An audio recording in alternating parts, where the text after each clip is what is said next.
Kepada Bapak Jurai saya persilahkan. Baik, bismillahirrahmanirrahim. Assalamualaikum warahmatullahi wabarakatuh. Waalaikumsalam warahmatullahi wabarakatuh. Alhamdulillahirrahmanirrahim. Sebelumnya saya ucapkan terima kasih banyak kepada Universitas Sutomo, khususnya program biologi, yang telah mengundang saya untuk kuliah umum yang pertama ini. Mudah-mudahan di kuliah umum yang pertama ini menjadi kesan yang baik dan bisa memberikan semangat buat kuliah umum selanjutnya. Terima kasih juga kepada Bapak Dekan, Bapak Ihsan Haji, yang telah memberikan sambutan dan telah menyambut kehadiran kita semua di pagi hari ini.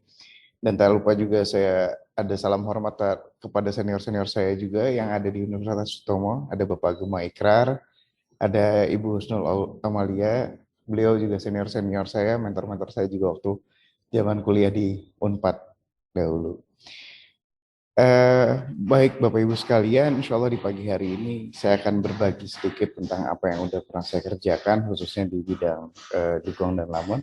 Saya izin share screen.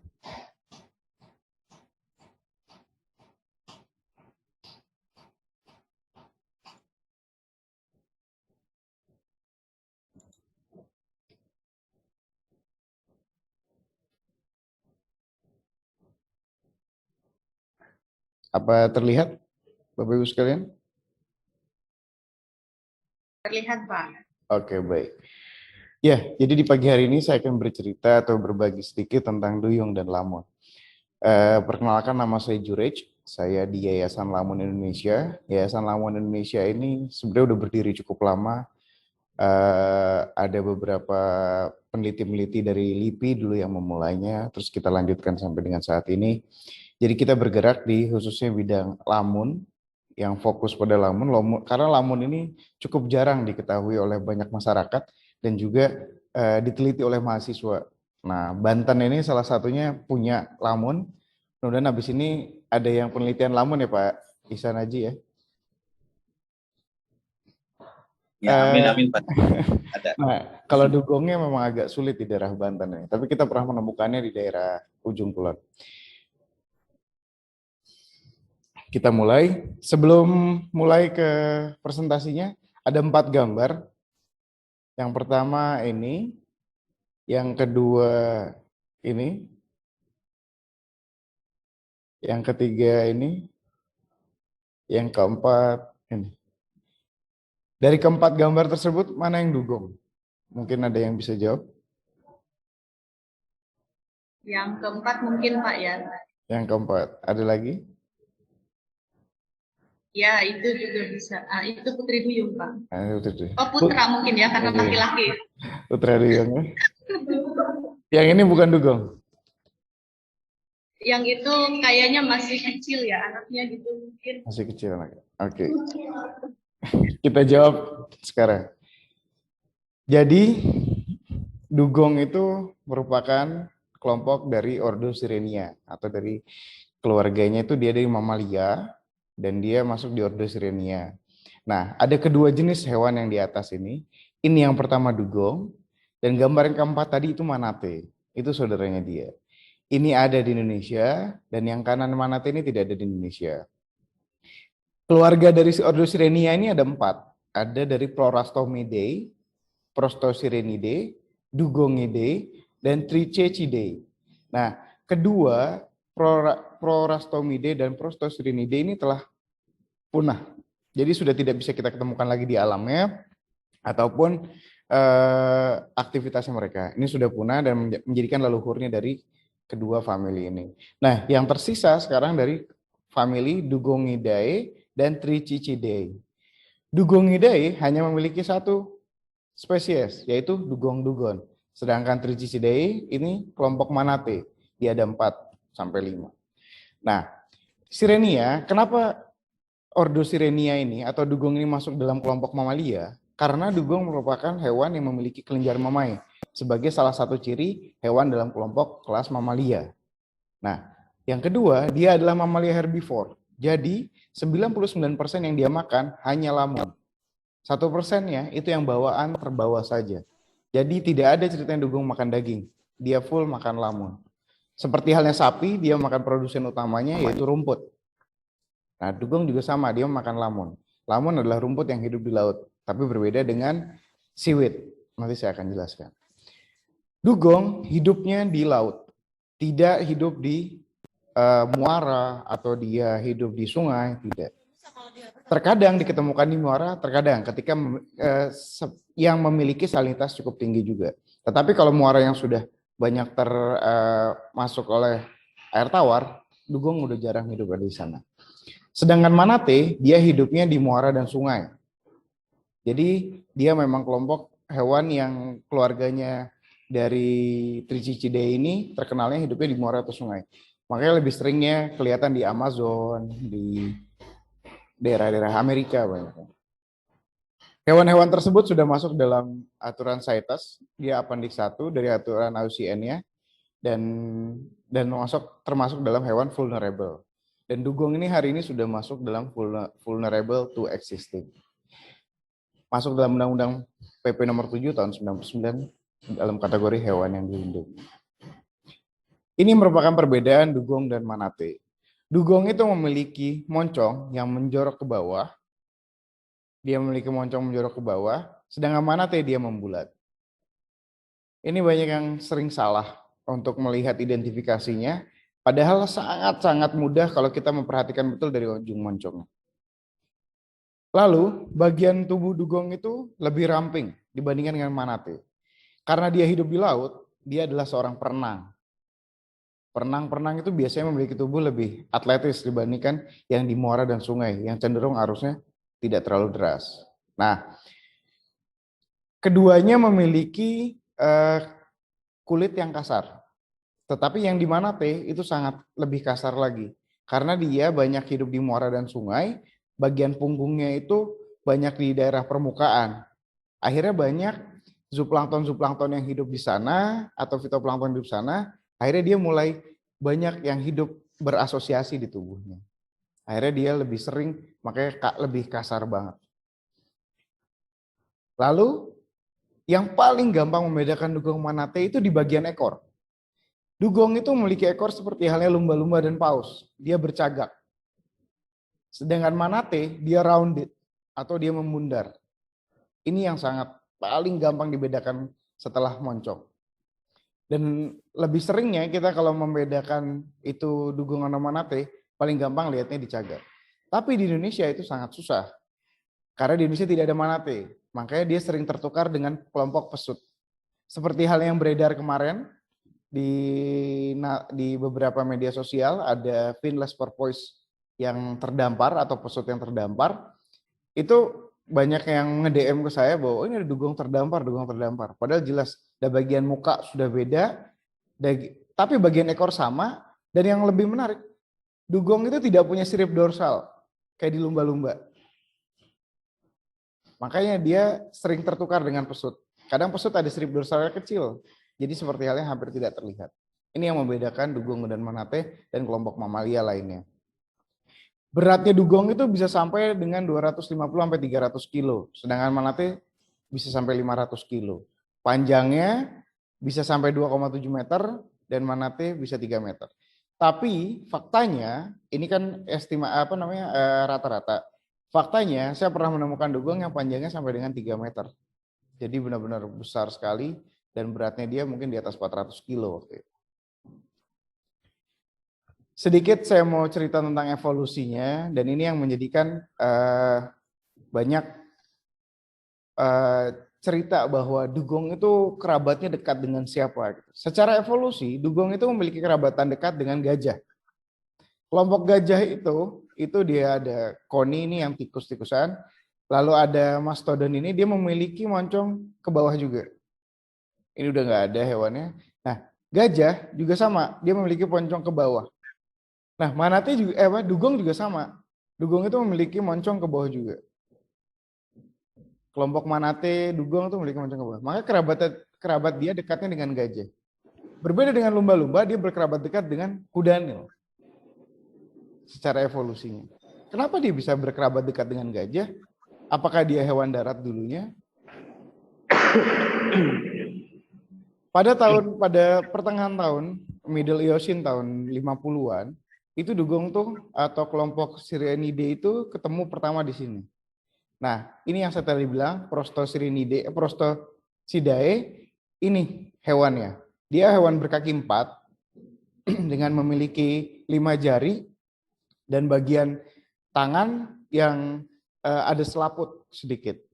Nah, Prostamosirenidae ini sama juga dengan Pezoon sportelli, dia memiliki 4 kaki seperti ini. Jadi hewan biasa, hewan di darat berjalan dengan 4 kakinya. Tetapi hewan ini sangat senang hidupnya di daerah dekat pesisir, dekat dengan perairan, dan sering mencari makan di daerah perairan. Nah, ketika berjalannya waktu, si bagian ekstremitas belakangnya ini sudah mulai malfungsi atau tidak terpakai. Terus keturunannya terus menerus, akhirnya ekstremitas belakang ini sudah tidak berfungsi lagi dan lama-kelamaan menjadi hilang. Oleh karena itu dugong akhirnya udah full hidupnya di perairan saja, tidak hidup di darat lagi. Bukan berarti kakinya berubah menjadi ekor, tidak. Tetapi ekstremitas belakangnya sudah hilang. Nanti saya bisa buktikan kemana bagian ekstremitas belakangnya dan tangan ini berubah menjadi seperti apa.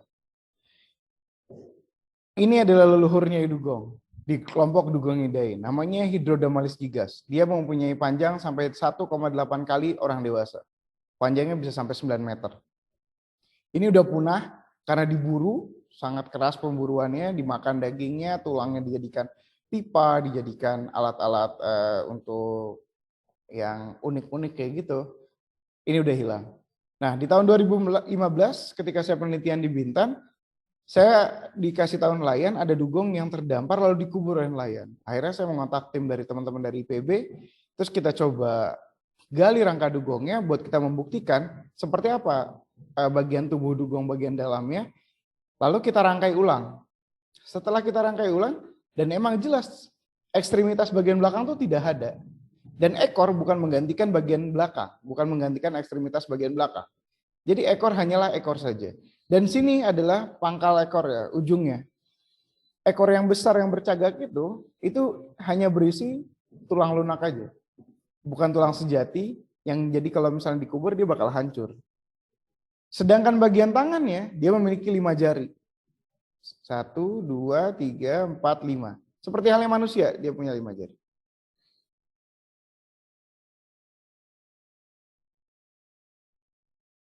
Dan ini penyebaran dugong di dunia. Seperti saya bilang tadi, Manatee itu ada 4 sampai 5.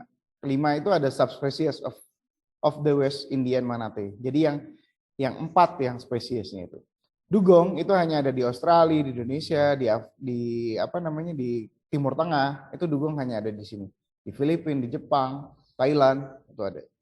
Sedangkan Manatee itu tidak ada di sini. Manatee itu ada di Afrika, West African Manatee, lalu di Amazon, lihat dia di sungai, bukan di kawasan laut ya, dia di sungai. Makanya dia banyak hidup di muara dan sungai. Lalu ada Antillean Manatee, terus ada Florida Manatee. Nah, Florida Manatee ini hidupnya dia di pesisir juga, sama kayak dugong, tapi dia cenderung tidak ke laut, dia hanya di muara-muara saja. Kita masuk lebih detail ke dugong. Dugong merupakan hewan yang memiliki umur yang sangat panjang. Dia bisa berumur sampai dengan 70 tahun tanpa gangguan dari manusia. Jadi kehidupannya dia pada dasarnya itu bisa sampai dengan 70 tahun. Tapi karenanya ada pemburuan, terus adanya gangguan dari pembangunan yang mengakibatkan habitatnya dia mulai terancam dan umurnya tidak bisa sepanjang yang dahulu lagi. Ukurannya sangat besar. Ukuran yang besar yang tadi saya bilang bisa 300 sampai 400 kilo. Dia kuat menahan nafas, dia bisa berenang dan menahan nafasnya selama 8 menit di dalam air. Berbeda dengan paus dan lumba-lumba yang memiliki kemampuan lebih lama. Tapi dia cenderung kuat, kita aja tidak mungkin 8 menit tanpa alat di dalam air. Dia hewan yang berpetualang juga, jadi sesekali dia juga bakal berkeliling antar pulau untuk mengeksplorasi daerah-daerah baru, terutama untuk mencari makan. Dan dia adalah hewan herbivora sejati. Jadi kalau ada lagi yang bilang dugong makanan lain, jangan diterima. Itu hoax. Dia hanya makan lamun. Dia full makan lamun. Dan di alam, kalau kita mau lihat dugong itu tidak utuh seperti ini. Ini foto dugong yang ada di SeaWorld Ancol. Tapi sayang sekali hewan ini udah mati. Sekarang udah dikubur, ada di belakang Ancol. Di alam kita hanya menemukan dia seperti ini.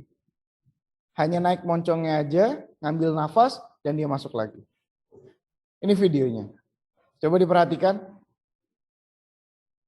Nah, dia hanya mengambil nafas seperti itu dan masuk lagi. Sekali lagi saya ulang. Jadi cukup 1-2 detik aja dia ngambil nafas. Ambil, masuk. Nah, itu merupakan kesulitan kita dalam observasi dia di lapangan atau yang ada di laut. Dan ini fakta. Ini video saya videoin sendiri. Dan ini fakta bahwa mencari dugong di alam itu sangat sulit. Makanya sangat jarang mahasiswa untuk bisa penelitian ini. Mau penelitian ini. Lama lulusnya katanya. Padahal kalau kita mau teliti serius, insya Allah bisa. Secara morfologi, ini bentuk utuh dari dugong. Tadi yang saya sampaikan.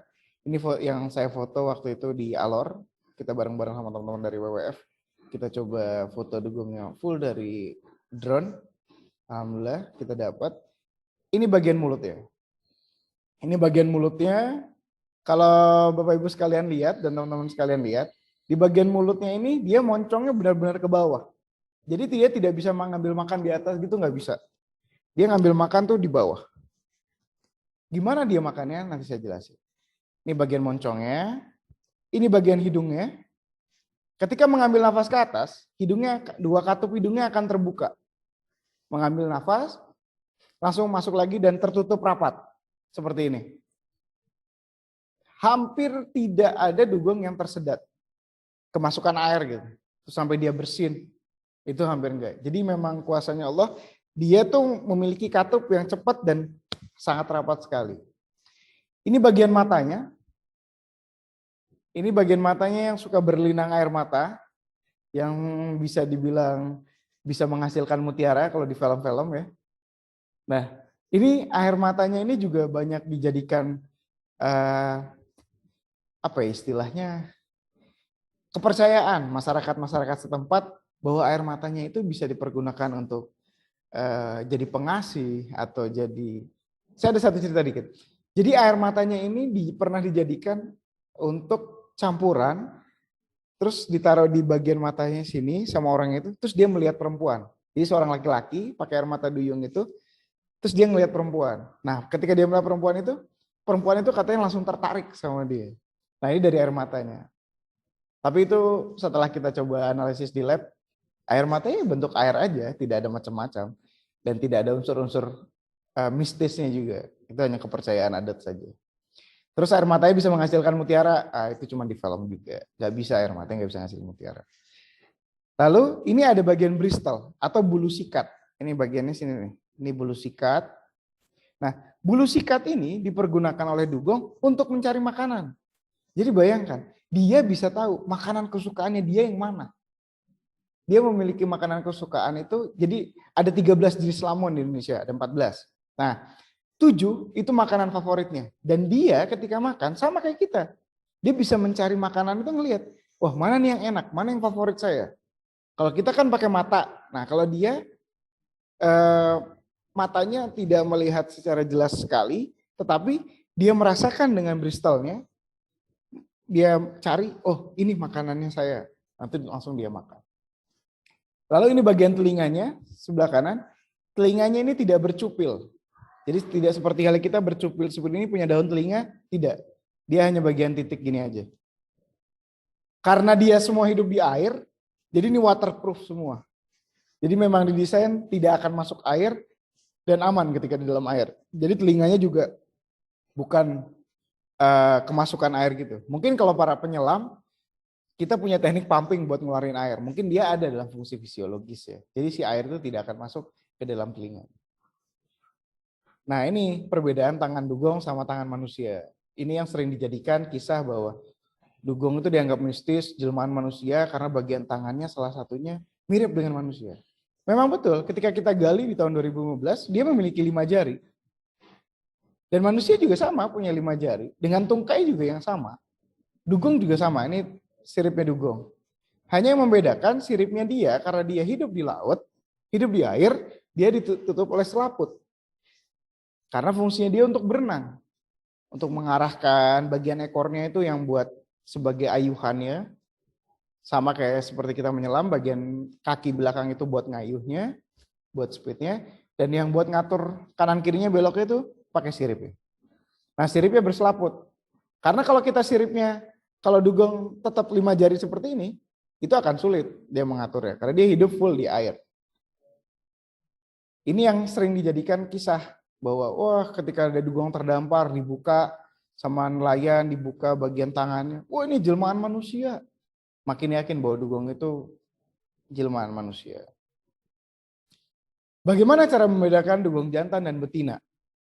Dugong jantan dan betina itu ketika pada hakikat dia bisa dibedakan dari ketika yang betina itu ada celah vagina dan anusnya itu dekat. Sedangkan yang jantan celah penis dan anusnya berjarak. Ini anak biologi harus bisa membedakan. Lalu ini umbilicusnya sama posisinya. Dia kalau dengan celah penisnya lebih dekat. Jadi celah penis itu di tengah-tengah antara anus dan umbilicus. Sedangkan celah vagina itu lebih dekat ke anus dibanding umbilicus. Nah, kalau kita menemukan dugong di alam, sangat sulit kita melihat jantan atau betinanya. Atau ketika dugongnya memang membalikan badan, mungkin baru bisa terlihat. Tapi itu sangat jarang. Tetapi yang paling sering gampang untuk bisa membedakan itu ketika dia terdampar. Ketika dia terdampar, bagian penis dari si dugong ini, gland penisnya, dia akan mencuat ke atas. Jadi dia akan terlepas. Jadi kan ketika manusia mati, otot-otot itu kan mengendur. Nah, sama ketika dia mati, otot yang ada pada penisnya itu mengendur, akhirnya dia keluar. Sedangkan di betina dia hanya ada celah vagina aja. Jadi itu yang bisa dibedakan jantan dan betina. Seperti di awal yang saya jelaskan, bahwa dugong adalah hewan yang termasuk hewan yang memiliki kelenjar mamae dalam kelompok mamalia. Dia memiliki puting juga. Putingnya itu ada di ketiak. Jadi puting dugong itu ada di ketiak, bukan di bagian dada seperti halnya pada manusia. Nah, di bagian ketiak inilah untuk dugong jantan dia tidak mengeluarkan susu. Sedangkan dugong betina dia mengeluarkan susu. Cara nyusunya seperti ini. Jadi dugong itu sama ibunya, ibu dugong dan anak dugongnya, dia nyusunya itu di bagian ketiak, tidak di bagian bawahnya. Bentuk air susunya tidak seperti halnya manusia berbentuk cair, dia berbentuk seperti halnya pasta. Subhanallah ya. Jadi Allah udah nyiptain kalau di air bentuk air susunya juga keluarnya seperti halnya pasta, tidak berbentuk cairan yang bisa langsung hilang atau tercampur dengan air laut. Ini sebaran dugong yang ada di Indonesia. Alhamdulillah di tahun 2017 kita bisa membuat petanya sebaran dugong dan ternyata Masya Allah tabarakullahnya Indonesia itu lengkap dan punya dugong semuanya. Ini baik terjerat jaring, keterdamparan, terdampar hidup terhadap mati, atau hidup di alam, kita coba petakan dan hampir semuanya. Di sini Banten belum terjawab, karena Banten baru saya riset di tahun 2018.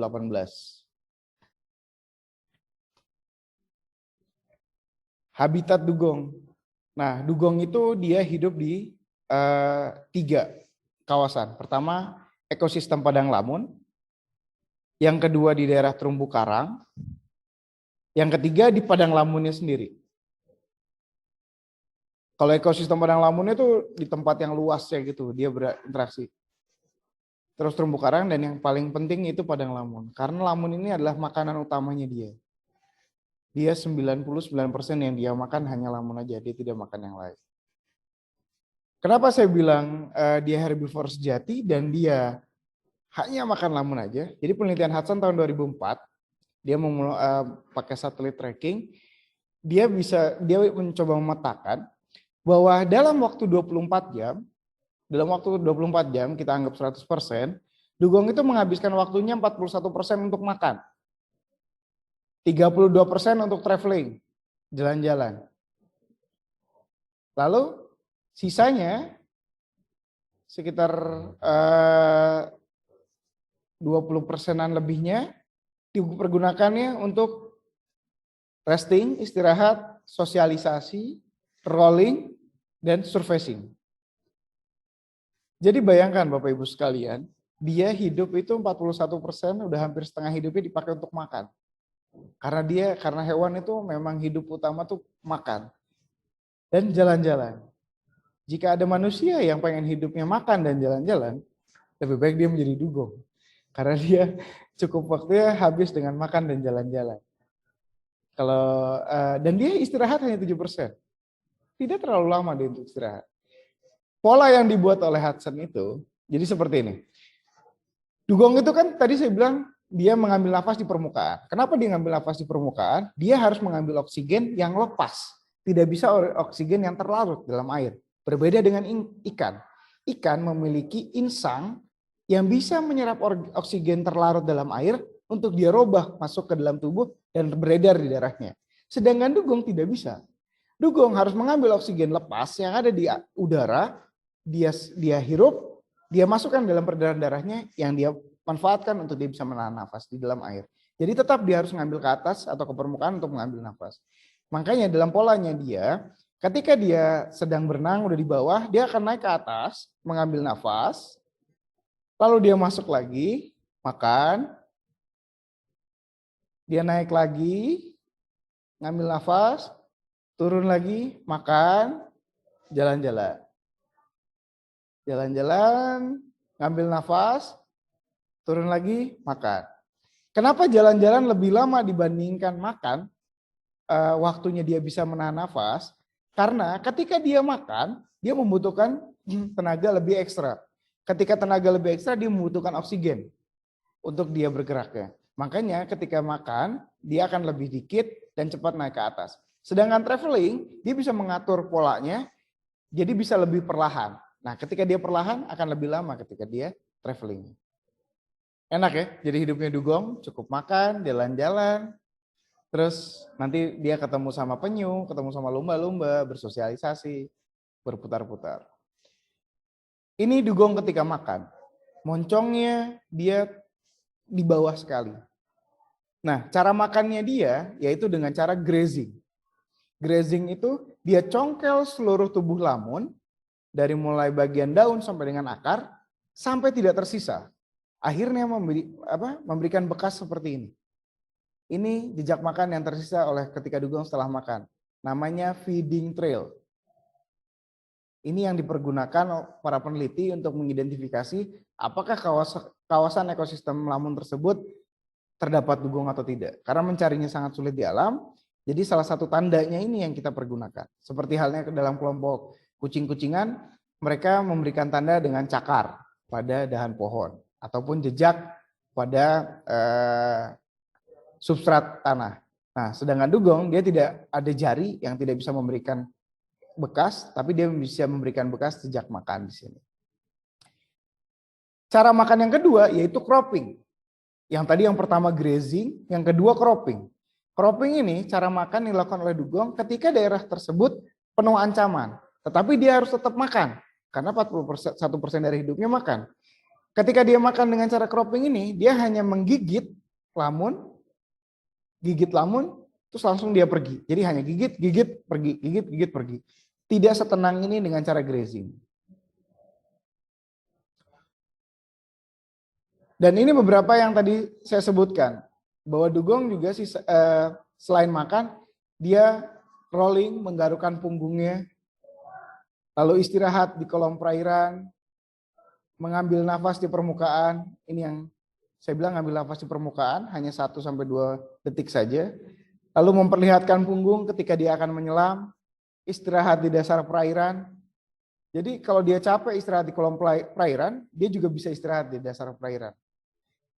Ini katup yang tadi saya bilang terbuka ketika dia ngambil nafas dan tertutup ketika dia menyelam. Ini merupakan video dugong yang kita dapetin di Alor tahun 2016, bahwa dugong bersosialisasi atau hidup bersama dengan penyu. Jadi di dalam satu wilayah, dugongnya bermain-main dengan penyu, melakukan bersosialisasi lah istilah dalam biologinya. Jadi dugong ini di Alor hidup sendirian dan dia hanya bisa main dengan hewan lainnya. Salah satunya yang hidup di sana adalah penyu hijau. Ketika ada penyu hijau di sana, Dia sangat senang bermain-main dengan penyu hijau ini.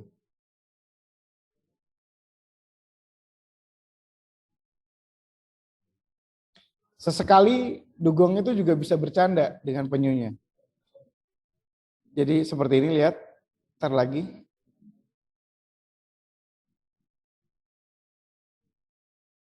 Nah, dugong berenang cepat, langsung nangkap penyunya, terus didorong ke bawah. Penyunya didorong sampai ke bawah, sampai penyunya berusaha untuk bisa naik ke atas. Ahli penyu yang saya tanya, penyunya sebenarnya kondisinya dalam keadaan terancam. Jadi penyunya itu merasa gelisah dengan kehadiran dugong. Tapi keduanya hidup bersama, mau tidak mau dia bahkan terus bersosialisasi seperti ini. Lalu ini video ketika dugong, ini ketika dugong bersosialisasi dengan lumba-lumba. Ini dugong, ini lumba-lumba. Jadi dia hidup bersama.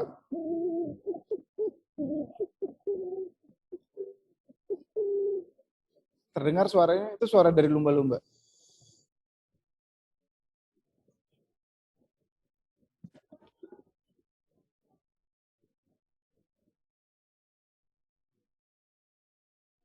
Sangat sulit kita untuk mendapatkan videonya di Indonesia. Karena di Indonesia dugongnya masih sangat liar sekali.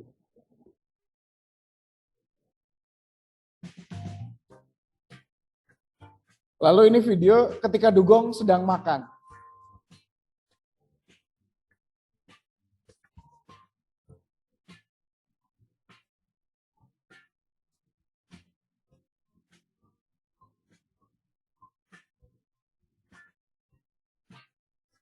Sangat besar badannya.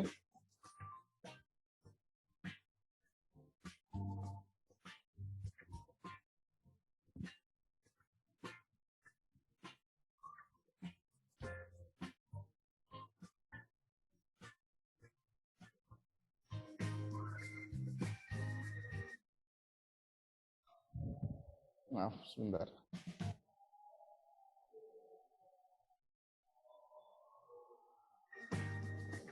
Nah, Bapak Ibu lihat sekalian, ketika dia makan, seperti saya tadi bilang, dia melakukan makannya dengan cara grazing. Jadi dia membuat kepulan, dia makan semua lamunnya tersebut, dari mulai akar sampai dengan daunnya, badannya dia ditopang dengan kedua tangannya. Dan bagian ekornya tidak merapat ke substrat di bawah. Jadi bagian ekornya tetap mengambang seperti ini. Jadi dia mengatur buoyansinya juga, atau teman-teman penyelam sering menyebutnya itu buoyansinya, untuk dia tetap stabil. Dia tidak merusak dengan ekosistem tersebut. Jadi bukan berarti dia makan terus dia taruh badannya semua, tidak.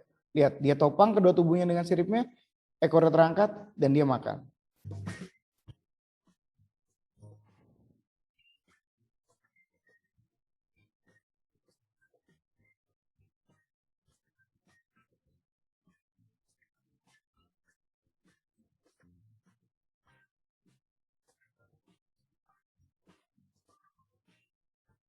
Katup hidungnya sangat tertutup rapat.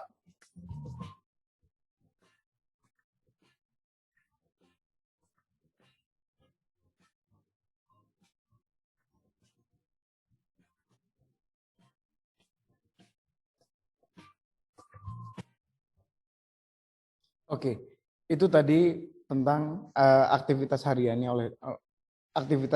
dugong.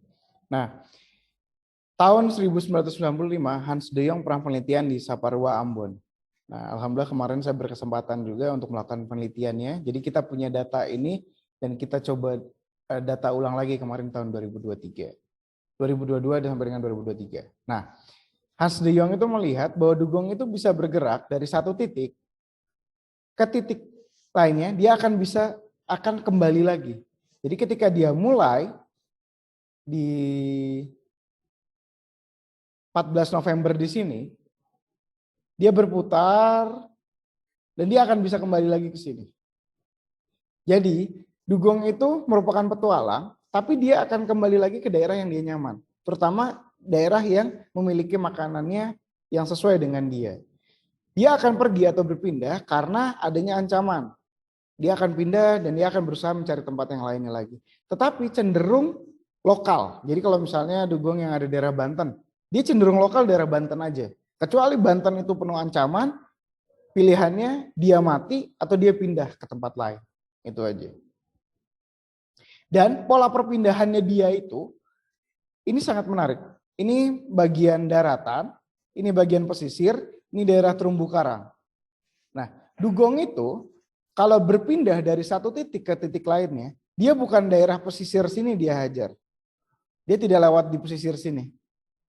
Tapi dia keluar dulu ke daerah terumbu karang, daerah yang lebih dalam, dia sisir bagian terluarnya, baru dia masuk lagi. Masuknya itu lewat celah karang. Jadi di bagian terumbu karang itu biasanya ada rataan terumbu karang, lalu ada bagian yang celah seperti itu. Nah, celah itu dia biasanya masuk di situ, baru dia ke bagian pesisir. Karena padang lamun itu hidupnya di daerah pesisir ini. Ini daerah tempat dia makan. Nah, daerah-daerah yang menjadi titik banyaknya ini saat ada 3 dugong ya, yang merah, ungu, dan kuning. Nah, contohnya dugong merah. Yang merah ini dia bakal makan terus di daerah sini. Lalu dia bisa kemungkinan berpindah ke daerah sini, tapi dia tidak potong kompas seperti ini. Tapi dia keluar dulu, baru masuk. Dia makan di sini. Dan kemungkinan kembali ke sini sangat tinggi. Begitu juga dengan yang ungu dan yang kuning. Ini penelitian teman saya, Kluger, di New Caledonia. Ini salah satu aktivitas dugong ketika dia akan menggarukkan punggungnya. Ini kita dapetin di Sangihe. Ya, dapat di Sangihe.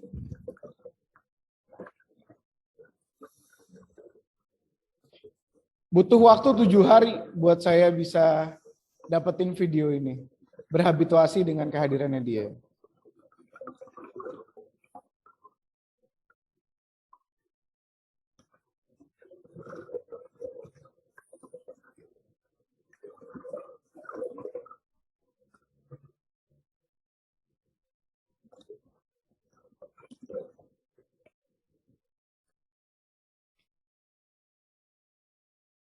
Ini video lebih jelas ketika dia makan.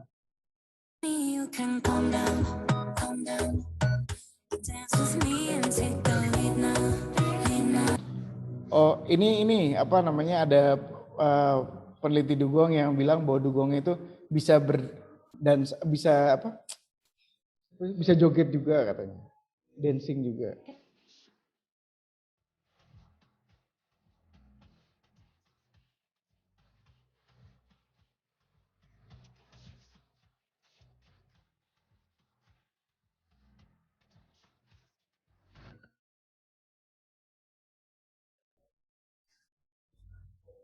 Nah, tadi saya juga menyebutkan bahwa dugong itu beristirahat juga. Dia melakukan istirahat. Ini dia melakukan istirahat di kolom perairan. Jadi badannya dia itu, dia mengatur buoyansinya, tidak naik, tidak turun, dan dekat dengan permukaan air, karena dia harus tetap mengambil nafasnya, dia istirahat, cukup tenang. Dia tenang, istirahat, tidak banyak gerakannya, dia tahan nafasnya. Sesekali dia naik ke atas untuk ngambil nafas, lalu dia istirahat kembali. Ini ketika dia makan. Pola yang tadi saya bilang, ketika makan, dia turun, ngambil nafas. Nah ini dia baru habis ngambil nafas, dia turun ke bawah, lalu dia makan. Dia topang kedua tubuhnya, terus dia makan.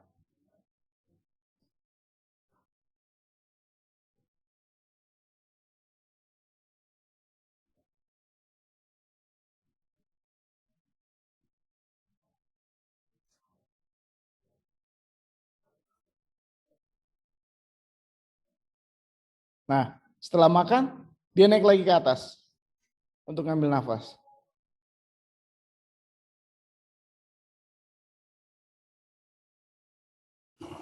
Ini dugong yang istirahat di dasar perairan.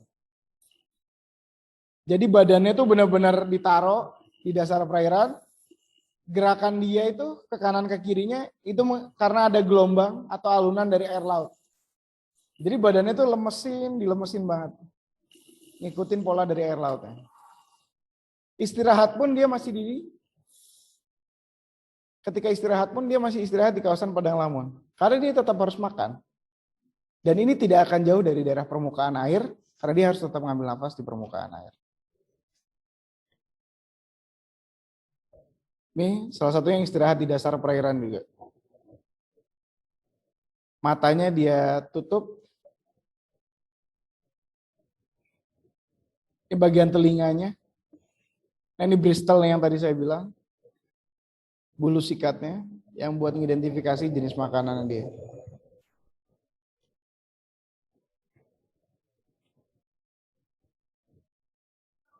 Oke. Ini waktu lagi istirahat. Nah, tadi adalah aktivitas-aktivitas yang dilakukan oleh dugong dalam satu hari. Dia makan, dia istirahat, dia sosialisasi, dia menggarukkan punggungnya. Itu yang dilakukan. Nah, tapi ada beberapa perilaku yang berbahaya juga dari dugong jantan. Jadi dugong jantan itu sering mendekati betina. Seperti hal ini yang terjadi di Malaysia, ada orang yang sedang berenang-berenang di kawasan yang memang ada dugongnya. Dia berenang dengan santai, tetapi ternyata dugong jantan ini bisa mengetahui ada hormon yang keluar dari wanita yang memiliki daya tarik buat dia. Karena dia mamalia, memiliki fisiologis yang sama, jadi dia masih memiliki ketertarikan. Jadi ini salah satunya kita bisa terlihatnya dugong-dugong jantan ini berbeda ya, berbeda lokasi. Dia mendekati wanita. Ini di Thailand kalau nggak salah, ini yang di Malaysia. Dan terlihat ini ada penisnya keluar. Bahwa ini menyatakan bahwa ini sangat bahaya, perilaku ini berbahaya kalau kita lakukan di Indonesia ataupun di daerah-daerah yang memiliki ada dugong. Oh, kita bisa berenang. Jangan segampang itu gitu. Karena dia satwa liar, dia bisa juga berperilaku tidak yang bisa kita kontrol. Yang kedua, dia itu memiliki sifat zoonosis namanya. Penyakit yang bisa tertular dari manusia ke hewan ataupun hewan ke manusia. Jadi ketika kita berenang, kita dalam keadaan sakit, itu kita bisa menularkan penyakit kita ke hewan tersebut. Ataupun hewan tersebut karena dia hidup liar, kita nggak tahu dia sakit atau enggak, itu bisa tertular ke manusia. Dan gambar yang di bawah ini yang kita lakukan di Alor tahun 2017. Di Alor itu saya coba kita penelitian tentang perilaku dugong karena kita membuat wisata dugong di Alor.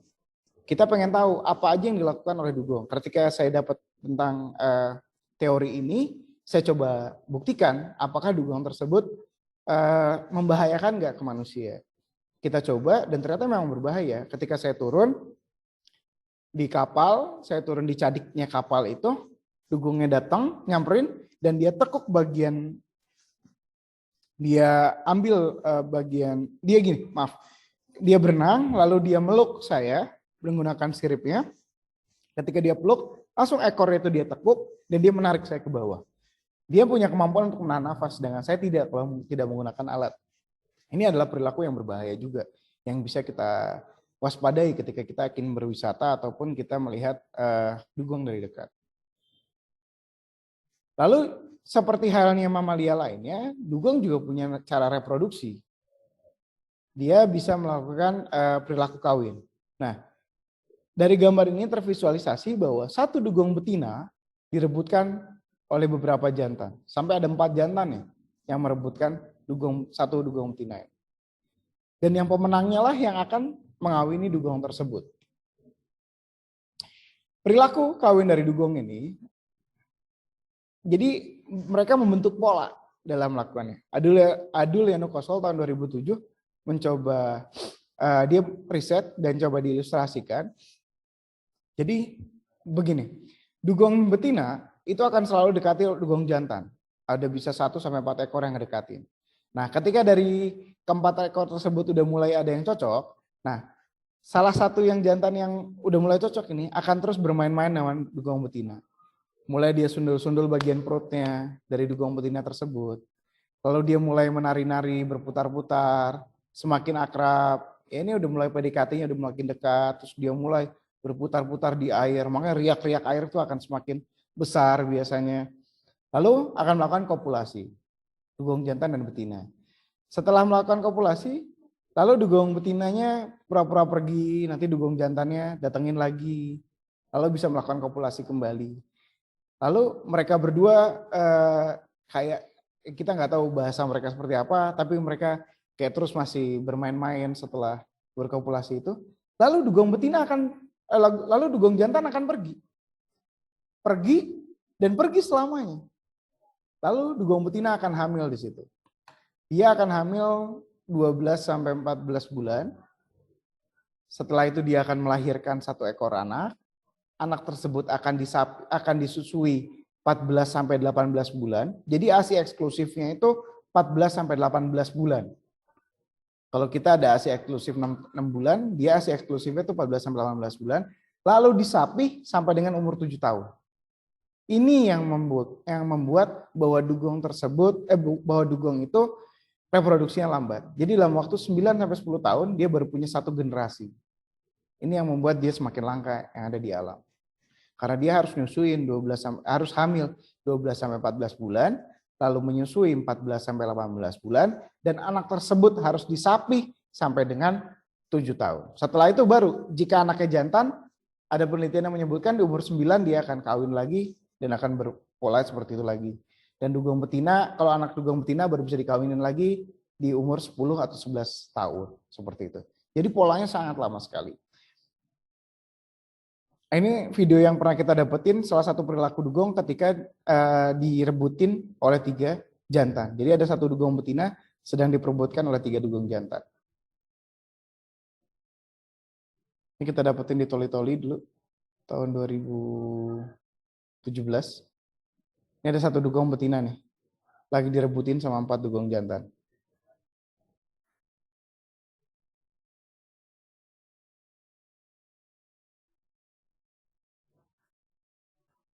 Nah, tadi itu sekilas tentang dugong. Sekarang kita masuk ke makanannya dari dugong tersebut. Karena dia 90% yang dimakan adalah 99% yang dimakan lamun, jadi kita harus tahu juga makanannya itu seperti apa. Lamun dan rumput laut. Ini yang sering sekali tertukar. Lamun merupakan tumbuhan tingkat tinggi yang memiliki organ tubuhnya sangat jelas. Akar, batang, daun, buahnya bisa dibedakan dengan jelas. Terdapat 60 jenis lamun di dunia dan 13 lamun yang ada di Indonesia. Sedangkan alga merupakan tumbuhan tingkat rendah yang tidak memiliki organ dengan perbedaan fungsi yang nyata. Jadi akar, batang, daun, dan buahnya itu sulit dibedakan. Lamun itu disebut dengan seagrass, bukan rumput laut yang disebut dengan seaweed. Kalau kita mengartikan seagrass itu kan rumput laut. Nah, tapi itu sebenarnya itu untuk lamun. Sedangkan seaweed itu baru yang rumput laut. Ini lamun dan ini rumput laut. Rumput laut itu yang lebih sering dipakai untuk agar-agar. Sedangkan lamun ini yang dimakan oleh dugong. Akar, batang, daun, dan buahnya bisa dibedakan dengan sangat jelas. Ini kawasan padang lamun. Lamun itu tumbuh di kawasan perairan yang memiliki intensitas cahaya masih cukup baik karena dia tetap harus melakukan fotosintesis untuk pertumbuhannya dan dia hidup di kawasan substrat yang bervariasi. Ada yang substrat lumpur, pasir, batu, ataupun yang campuran antara pasir batu atau pasir berlumpur. Satu kawasan ekosistem padang lamun ini bisa dihidupi oleh 1 atau sampai 3 jenis lamun. Jadi bisa hidup bersamaan 1 jenis saja atau 2 jenis atau 3 jenis. Di Indonesia cenderung dia heterogen. Cenderung dia hidupnya campuran. Jadi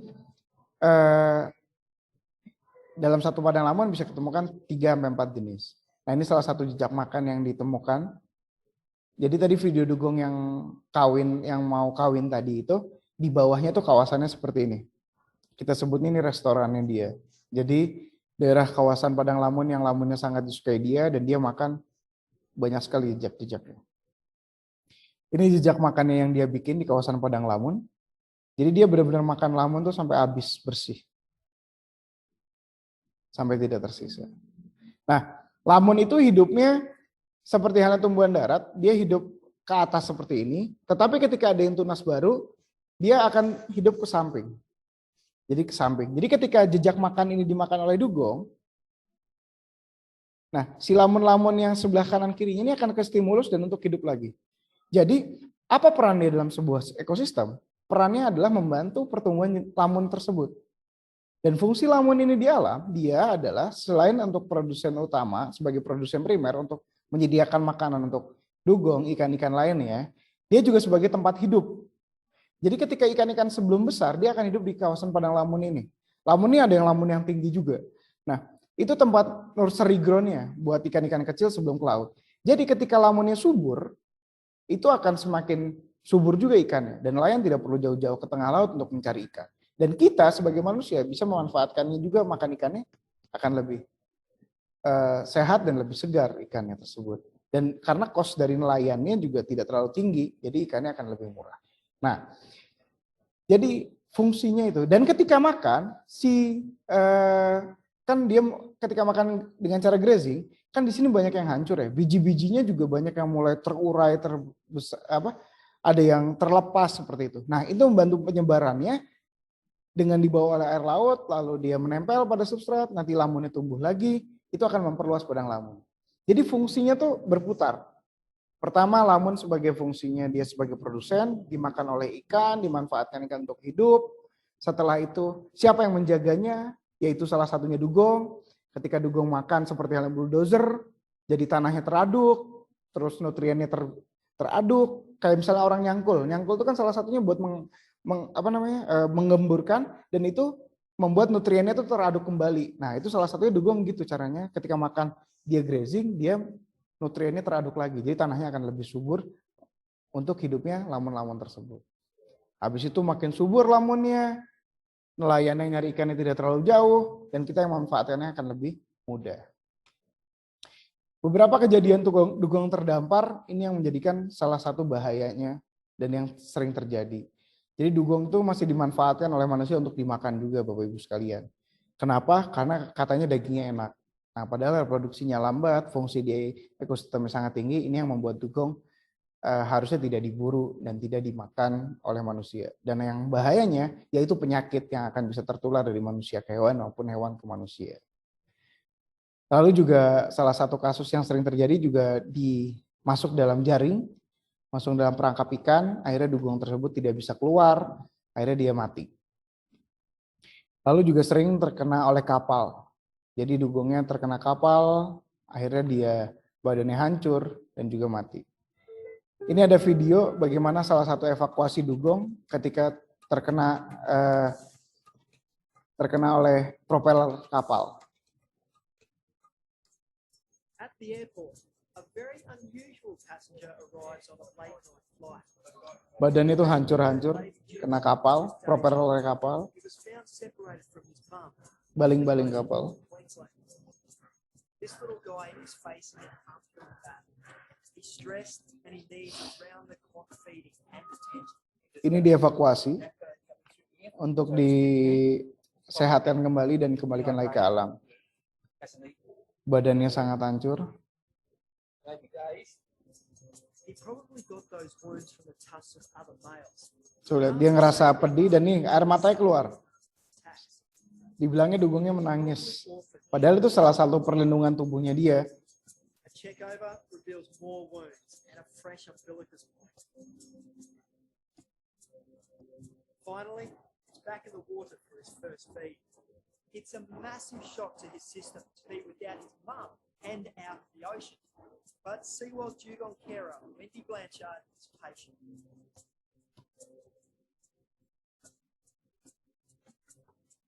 Mohon maaf Bapak, waktunya 5 menit lagi. Iya. Takes her all night to get him to take a little milk. Nah, selama di tempat rehabilitasi, dia tetap dikasih asupan nutrisi. Itu cuman bisa itu pakai susunya anjing. Jadi susu untuk formula anjing yang bisa dipakai untuk dia.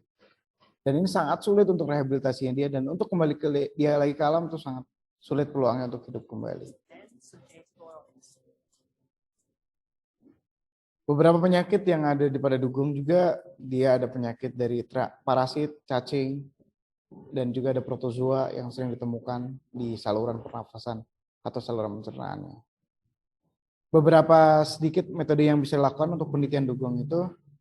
Yang pertama, dugong itu hidupnya itu saling berikatan ya, antara dugong, lamun, dan manusia. Kenapa manusia? Karena manusia punya peran penting dalam sebuah ekosistem untuk bisa menjaganya. Beberapa penelitian yang bisa dilakukan yang paling gampang yaitu pengumpulan data lamun. Kita berbicara tentang habitatnya aja. Jadi berbicara tentang jenis lamunnya apa, tutupannya gimana, kepadatannya gimana, karakteristik substratnya gimana, dan parameter lingkungannya gimana. Kita ini untuk berbicara habitat.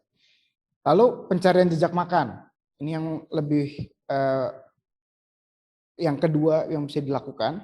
Kita bisa mantau, ditarik dengan kapal, dan kita mencari jejak makan. Lalu kita foto, kita ukur, kita panjang lebarnya. Lebih expertnya lagi bisa menggunakan aerial survey, yaitu pakai pesawat ataupun pakai drone. Ini contoh kalau kita foto dari pesawat menggunakan kamera yang dengan lensa panjang, ini dari drone. Seperti halnya diatur ya. Ini betinanya dan ini 3 jantan yang akan mengawini dugong betina tersebut. Ini tadi videonya. Lalu bisa juga survei dari kapal, pakai binokuler, kamera, dan GPS. Ada aturan bagaimana posisinya juga. Dan kalau survei di kapal, ini yang bisa kita dapatkan. Lalu lebih mudah pakai pengamatan dari darat. Itu bisa pakai tower. Dulu sebelum kita punya drone, kita naik ke tower yang punya TNI AL atau punya pemerintah. Kita ngamatin pakai binokuler. Ini yang saya lakukan di Bintan dulu. Ketika mulai awal riset, saya naik ke tower dan saya foto, alhamdulillah ketemu ada 1 ekor. Bisa penelitian pakai bioakustik juga dengan suara. Atau satelit tracking yang lebih detailnya lagi. Paling dasar kita bisa melakukan penelitian, yaitu data kemunculan dugong menggunakan kuesioner. Dan ini yang saya buktikan di Banten, saya mengujinya dengan kuesioner, dan alhamdulillah informasi itu kuat, dan akhirnya sampai sekarang kita tahu ada dugong terdampar di ujung kulon. Awalnya cuma dari kuesioner aja, akhirnya masyarakat sana paham dan menginformasiin bahwa di Banten tuh masih ada dugong juga. Kalau teman-teman atau Bapak Ibu sekalian pengen tahu metode-metode penelitian dugong dan lamun, bisa masuk ke website ini. Nanti di dalamnya tuh ada, ini namanya Dugong and Seagrass Research Toolkit. Semua riset tentang dugong, metode-metode ada di sini semua, dugong dan lamon. Baik, itu aja yang bisa saya sampaikan dalam pagi hari ini. Mungkin saya kembalikan ke moderator. Terima kasih. Assalamualaikum warahmatullahi wabarakatuh. Waalaikumsalam warahmatullahi wabarakatuh. Terima kasih atas penyampaiannya Bapak Jurais Esi. Untuk saya ini ilmu baru ya Pak ya, terutama bahwa kepercayaan saya tentang air mata duyung akhirnya terpatahkan. Baik, selanjutnya pada sesi tanya jawab ya, pada peserta boleh angkat tangan yang ingin bertanya. Saya beri kesempatan untuk 2 orang dulu. Silahkan yang mau bertanya.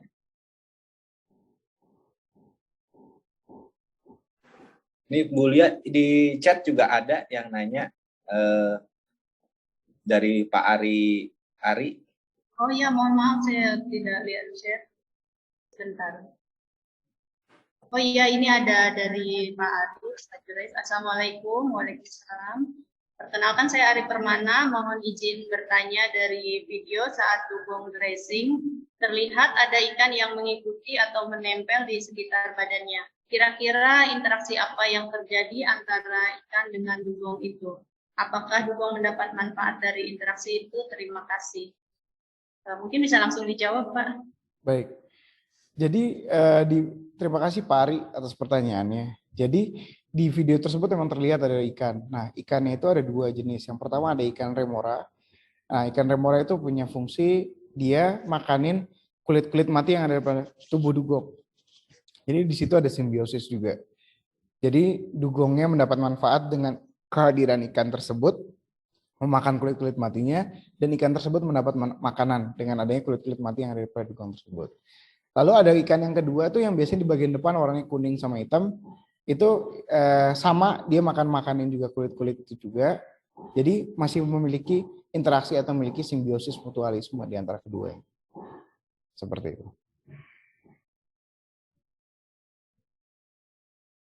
Peserta yang lain, apakah ada pertanyaan teman-teman?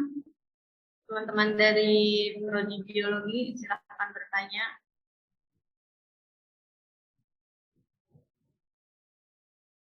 Halo.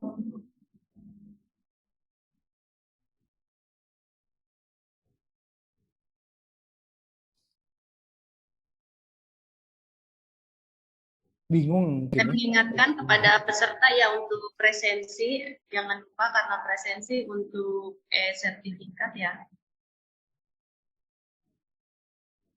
Mungkin Bapak Ibu ada yang mau bertanya, teman-teman dipersilakan.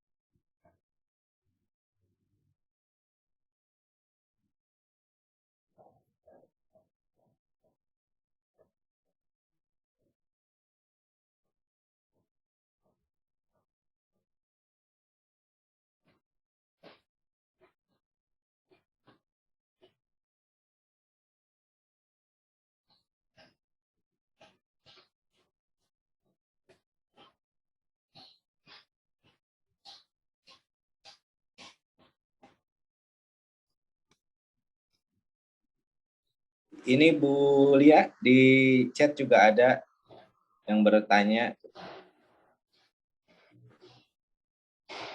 dari Kulum.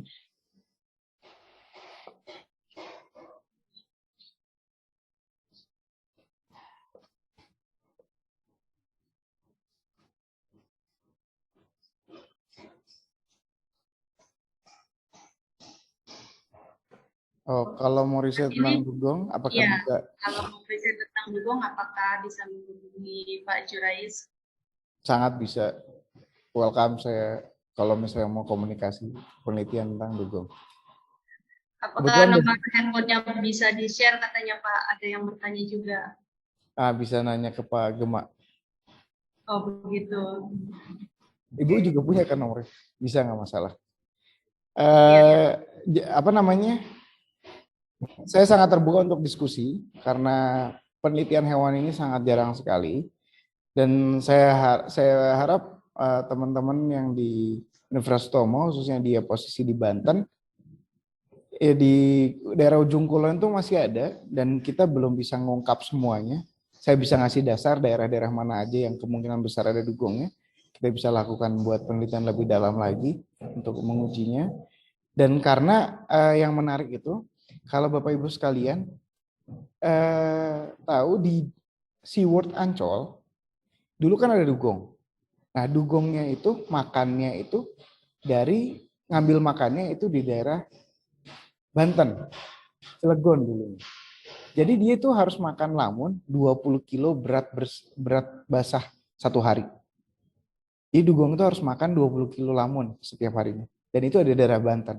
Dan Banten itu daerah informasi dugongnya itu masih tinggi. Tapi karena pembangunan yang cukup besar dan cepat di daerah Banten, itu yang mengakibatkan dia mulai bergeser. Nah, bergeser ke daerah mana itu yang kita nggak tahu. Nah, mungkin bisa dijadikan salah satu kegiatan juga di Prodi Biologi di Universitas Tomo. Karena saya juga sering kerjasama dengan teman-teman dari Untirta, Universitas Tirta Agung, Tirta ya saya, dari Untirta. Kita sering kerjasama juga, mereka juga kalau ada komunikasi tentang dugong juga sering komunikasi dengan kita buat melakukan risetnya atau pendampingannya. Nanti kita coba diskusikan bersama.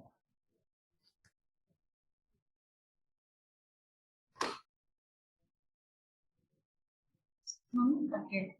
Saya mau bertanya nih Pak, kalau tidak ada yang bertanya. Boleh. Soal tadi kan ada video yang Bapak menjelaskan bahwa dugong di Indonesia itu masih liar ya Pak ya. Yeah. Itu maksudnya dibandingkan dengan yang ada di perairan luar negeri begitu Pak. Yeah. Nah itu kenapa itu Pak di Indonesia itu liar?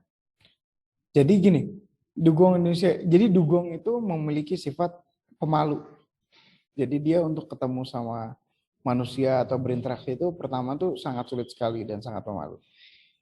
Di Indonesia tuh sangat masih dibilang kategori liar karena dia hidupnya tidak bersamaan dengan dugong-dugong lainnya. Dugong itu memiliki sifat hidup soliter, dia hidup sendiri. Tapi kalau kita lihat di Australia, di Great Barrier Reef, dugongnya itu bisa ribuan ekor, meskipun dia hidup masing-masing sendiri, tapi hidup dalam satu koloni yang besar sekali gitu. Dan intensitas untuk ketemunya, interaksinya, berinteraksi itu sangat tinggi sekali. Dan dia tidak terpecah-pecah seperti halnya di Indonesia. Di Indonesia itu kan banyak pulau-pulau kecil. Jadi dugongnya itu masih sangat liar, sangat sulit untuk kita bisa temukan. Apakah di sebelah sini, sebelah kanan, pulau atau sebelah kiri pulau, itu sangat sulit sekali. Karena salah satunya regional pulau-pulaunya juga. Dan Di Indonesia tuh sangat sedikit dugong, berbeda dengan di negara-negara yang tadi saya sebutin. Pertama terbesar dunia itu Australia dan yang terbesar kedua itu di Abu Dhabi. Itu dugongnya. Sisanya di daerah-daerah lainnya dia cukup ada tapi tidak bisa dibilang katakan banyak seperti itu. Oke, terima kasih Bapak. Ini ada pertanyaan selanjutnya dari Robiah Al-Adawiyah. Assalamualaikum warahmatullahi wabarakatuh. Perkenalkan, nama saya Robiah, Prodi Biologi dari Universitas Utomo. Tadi kan dugong membalikan punggungnya untuk menggaruk punggung. Nah, dia melakukan itu sebenarnya untuk apa? Apakah memang gatal atau dia melakukan itu karena kebiasaan? Terima kasih. Ini agak gatal mungkin dugongnya ya Pak. Iya, iya bagian dia menggarukkan punggung itu salah satu aktivitas yang sering dilakukan sama dia juga. Karena tangannya dia tidak bisa ke belakang kan, nggak bisa kayak kita menggaruk. Jadi dia menggaruk punggungnya itu dengan membalikan badannya dan digaruk-garukin. Karena di bagian tubuhnya itu kan sering tumbuh-tumbuh yang tadi saya bilang ada dia klorofil atau apa yang akhirnya dia hidup di sana ataupun dia ada tuniket yang hidup-hidup di sana. Jadi mungkin dia juga agak sulit dan akhirnya dia sering menggarukkan punggungnya. Jadi benar kalau misalnya dibilang itu karena gatal, emang gatal. Cuman dia nggak bisa, tangannya kan nggak bisa ke belakang gitu kan. Jadi nggak mungkin. Jadi nggak bisa menggaruk gitu. Iya betul. Nah terjawab ya Alda. Ternyata memang dia gatal gitu. Kemudian ini selanjutnya ada dari Minta. Assalamualaikum, mohon izin bertanya.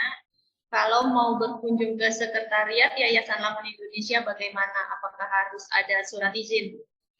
Ya, saat ini Yayasan Lamun Indonesia, tadi kan kantornya di Cikini, itu belum saya rubah, kita udah di Depok sekarang posisinya, dan tidak bisa menerima kunjungan. Jadi kita lebih seringnya kunjungannya via online aja, karena kita belum ada kantor lagi yang bisa menerima kehadiran tamunya gitu. Jadi lebih sering bertemunya itu di online ataupun di tempat-tempat lain.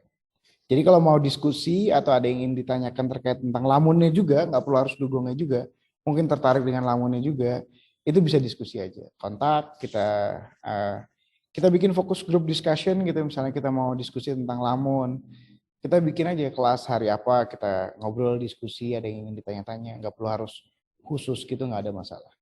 Insya Allah kita terbuka. Berarti boleh menghubungi Bapak ya, kapan kita mau diskusi via Jimit mungkin boleh ya Pak ya? Boleh sangat, tinggal kita atur waktunya. Ya. Ini kayaknya juga ada pertanyaan di atas nih. Oh begitu. Dari Cahya Rudiana. Iya, betul. Apakah dugong ini termasuk dalam fauna tipe peralihan? Walaupun tadi kalau tidak salah dugong ini ada hampir semua di wilayah Indonesia. Terima kasih. Oh, dia tidak termasuk fauna tipe peralihan. Jadi dia memang ada penyebarannya semua di seluruh Indonesia. Tidak lokal, dia hanya di daerah Jawa Barat, endemik Jawa Barat, ataupun endemik di bagian tengah, endemik di bagian timur, enggak. Dia sama semua. Dan hanya ada satu spesies dugong di dunia, Dugongidae. Udah itu aja. Dugong-dugon, maaf. Dugong-dugon. Jadi nggak ada subspesies apapun. Apakah dia dugong-dugon Indonesia, dugong-dugon Australia, dugong-dugon Thailand? Itu enggak. Dugong-dugon aja. Jadi tidak ada ininya. Kalau pesut kan udah bisa dibuktikan ada pesut mahakam sama bukan. Gitu. Karena mahakam itu memiliki ciri tersendiri. Ibu Daniel Kreb telah membuktikannya.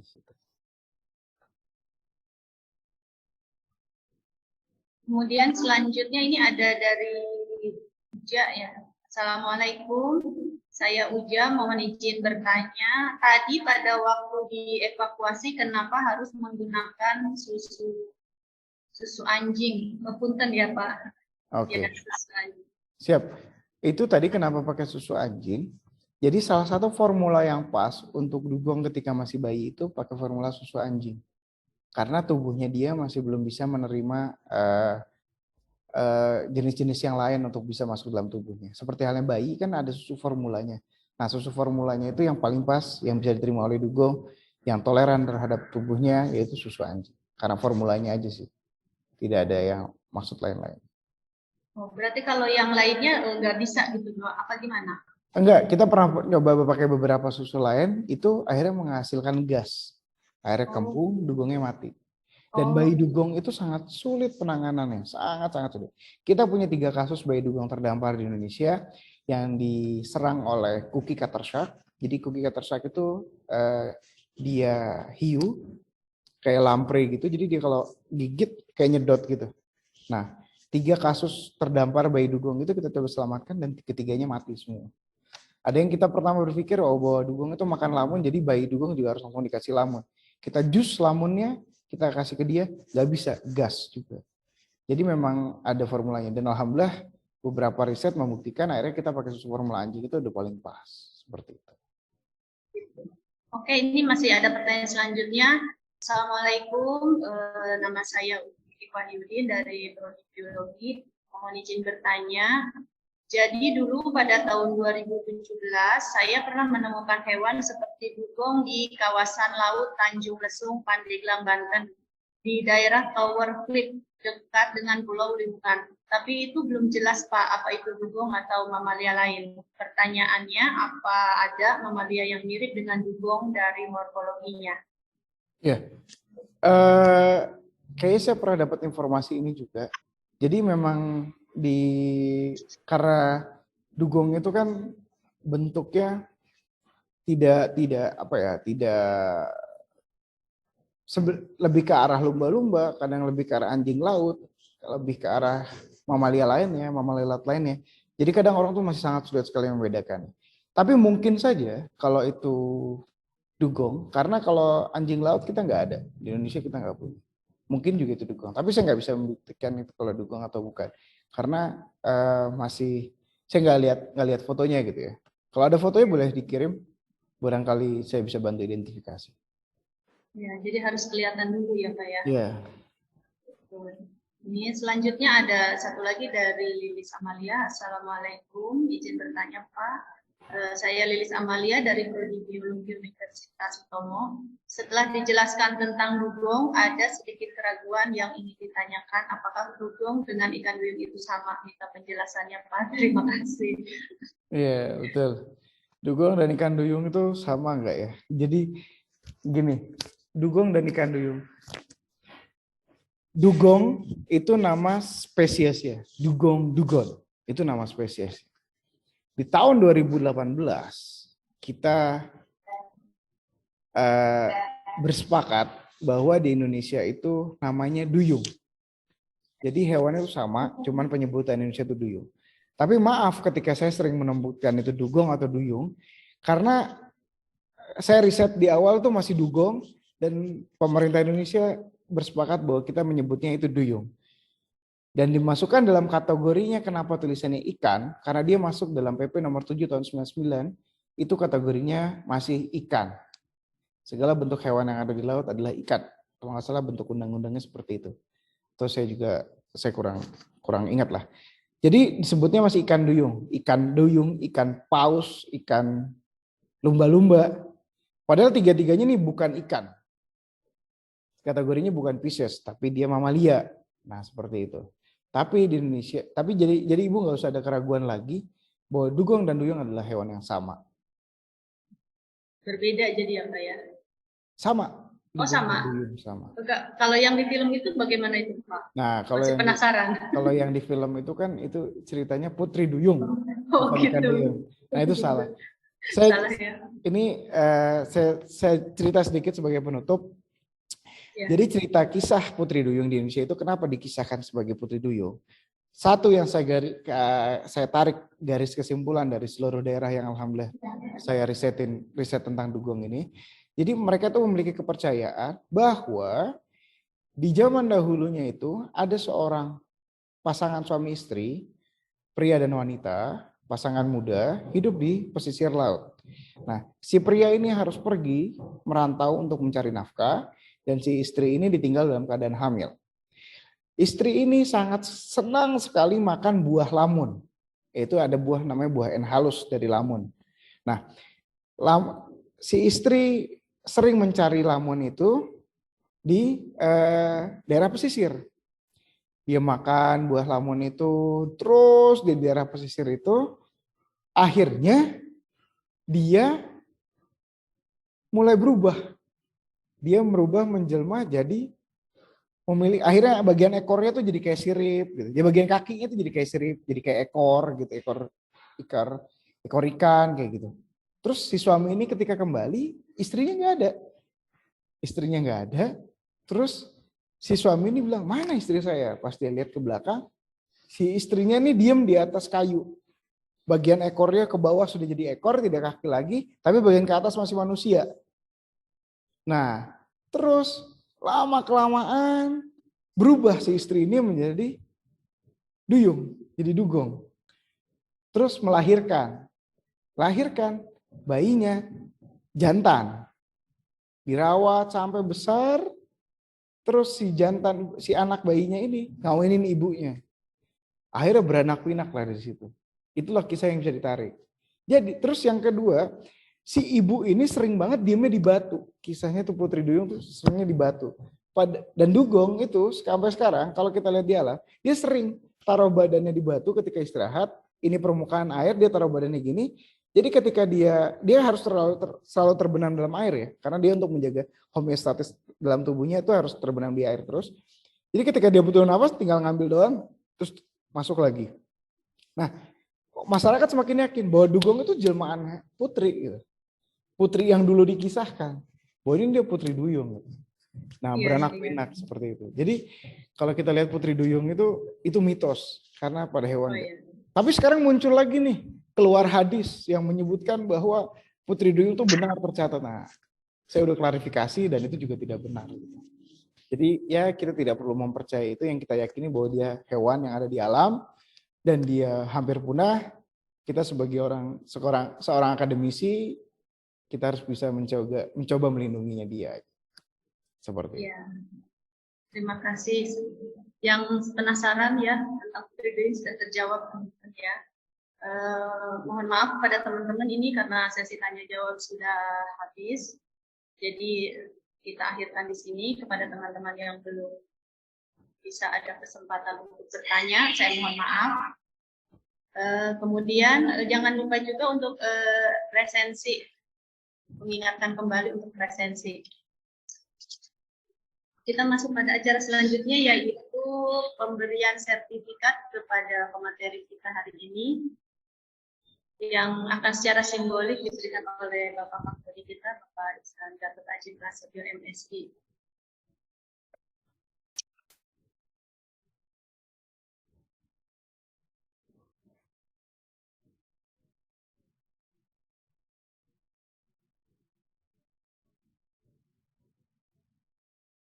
Silakan Bapak Ihsan. Oh, udah ada ya.